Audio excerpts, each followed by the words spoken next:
Hello creative people, it's Sherry with Dragon Wagon Studios. Thank you for joining me on my channel today.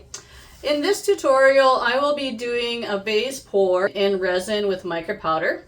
So I have 4 colors that I've picked out. I'm going to be using a deep blue, a royal gold, a super white, and a dark green. Just going to do it nice and random, just kind of a free flow pour, nothing special. So what I've done is I went and I found these silicone bowls. They're actually, oh, got some water in there. These are actually baking molds. I found these on Amazon and they come with a couple different sizes.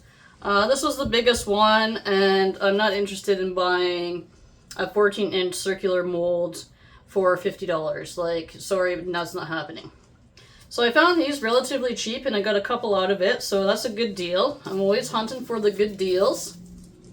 So we'll put this guy in the middle, but I'm missing one key component, which is solo cups. Oh. Oh, that's not gonna work.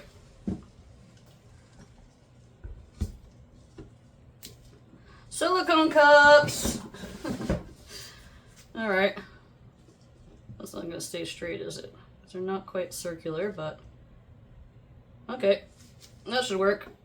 So I'm gonna go ahead and mix up my resin with my mica powder. See, that's the next size down. So I'm actually going to let these thicken up a bit. I'm gonna let my resin sit for about 10 minutes before I pour it. I want it to be a little on that cusp of the curing process to begin. That way it's not pouring right off of my vase immediately. We're going to have a little bit of kind of slowing that pouring down to get more resin sticking on the vase. And then that way it doesn't mush together so much and get those muddy colors. So I will be back when these are thickened up. Alright guys, so our resin is nice and, well, a little bit thicker. It's actually curing right now. I feel the heat, so this is going to be a great time to pour. So I did go ahead and put some resin on my vase, mostly down here, because once the resin comes and curves down that slope, it kind of starts trailing off and it doesn't fill all that gap in, so you'll see what I mean when I start pouring. Get that in the middle. Alright.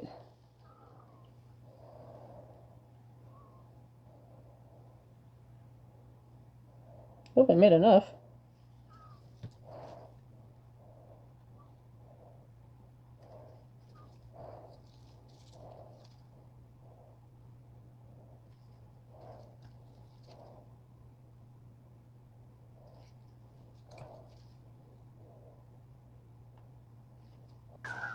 So this is what I'm talking about. See how it runs down, and it runs down in little streaks. So now I'm just going to tell it what to do.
Okay, creative people, our vase is done. And this is how it came out. It turned out really, really cool. It's got really translucent qualities.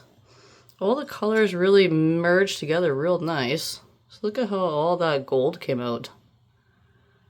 That's really, really pretty. The green's nice and subtle. Those blues just pop out here and there. Actually, I'll put some white paper in there so you can see that a little better. Let's see. There we go. That really pops them. And all you have to do is just take a knife and trim the edge. Just trim all this off. Super easy. I recommend using these. They're around $6 at Michael's or a craft store, whatever. Do not use X-Acto knives. They're not safe and they slip. So if you want a nice good grip, just... all you gotta do, came off super easy, and that is it. A beautiful vase and effortless work. That's what we're looking for. So I hope you enjoyed this video. Please like and subscribe. Help me get my content out there and grow my channel. I really appreciate all you guys. And if you like this video, drop me a comment. Let me know what you think. Also, I have some exciting news. I'll be holding a contest for all my subscribers, so stay tuned on more details for that. Contest rules will be displayed on my website at dragonwagonstudio.ca. So make sure you guys get in on that. The more subscribers, the more chances to win. Also, I'll be doing another geode table coming up with some amethyst. So that's going to be a big project I'll be working on. Thanks, guys. Thanks for watching. Take care, and I'll see you in the next one. Stay creative.